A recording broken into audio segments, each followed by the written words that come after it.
Hello friends, ചെമ്പനീർ പൂവിൻ്റെ പുതിയൊരു വീഡിയോയിലേക്ക് എല്ലാവർക്കും സ്വാഗതം.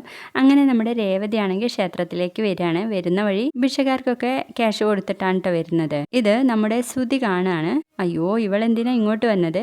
ഭിക്ഷ എടുക്കുന്നിടത്ത് പോലും ഒരു സമാധാനം തരില്ല എന്നും പറഞ്ഞ് അവള് വരുമ്പോ എന്നെ കണ്ടാ എന്ത് വിചാരിക്കും? ഇവിടെ നിന്ന് എണീറ്റ് പോവാന്ന് വെച്ചാൽ അതും നടക്കില്ല. ഇയാളുടെയൊക്കെ കാല് പിടിക്കേണ്ടി വരും. ഇനിയിപ്പോൾ എന്താ ചെയ്യാന്ന് ചോദിച്ചിട്ട് തലയിൽ ആ മുഷിഞ്ഞ തോർത്തുമുണ്ട് ഇട്ടിട്ട് ഇരിക്കുകയാണ് കേട്ടോ. ആ സമയത്ത് നമ്മുടെ രേവതിയാണെങ്കിൽ പ്രാർത്ഥനയൊക്കെ കഴിഞ്ഞിട്ട് വരികയാണ്. എല്ലാ ഭിക്ഷക്കാരും എല്ലതും തരണേ എന്നിങ്ങനെ യാചിക്കുകയാണ്. ആ സമയത്ത് നമ്മുടെ രേവതി പൈസ ഇട്ട് കൊടുക്കുന്ന സമയത്ത് ഒരു ഭിക്ഷക്കാരൻ പറയുന്നുണ്ട്, അതെ ഇവന് കൂടി വല്ലതും കൊടുക്കണേ, ഇവൻ പുതിയ ആളാ എന്ന് പറയുമ്പോൾ രേവതി നോക്കുന്ന സമയത്ത് മുണ്ടൊക്കെ പൊതിച്ചിട്ടായിരിക്കല്ലോ.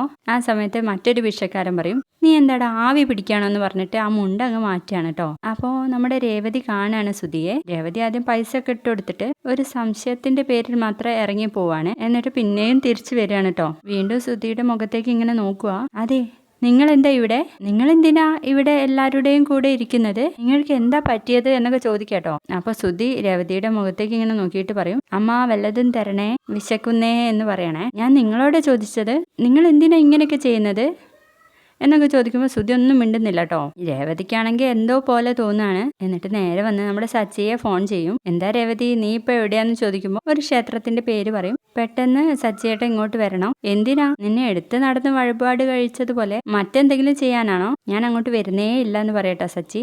അതിനൊന്നും അല്ല സച്ചിയേട്ടാ, നിങ്ങൾ ഇങ്ങ് വന്നേ പറ്റുള്ളൂ. നിങ്ങളുടെ ചേട്ടൻ ഇവിടെ ഉണ്ട്. ആര്? ഓടിപ്പോയവനോ? അവന് പറക്കില്ലല്ലേ പണി? ഇപ്പൊ അമ്പലത്തിലേക്ക് മാറ്റിയോ എന്നൊക്കെ ചോദിക്കുമ്പോ നമ്മുടെ രേവതി പറയും, അതിപ്പോ ഞാൻ എങ്ങനെ പറയാനാ? നീ പറഞ്ഞെങ്കിലല്ലേ എനിക്ക് മനസ്സിലാവൂ. പറ രേവതി എന്ന് പറയുമ്പോ നമ്മുടെ രേവതി പറഞ്ഞു കൊടുക്കാണ്, നിങ്ങളുടെ ഏട്ടൻ ഇവിടെ പിച്ച എടുത്ത് ജീവിക്കാണ്. എന്ത് ഭിക്ഷയോ?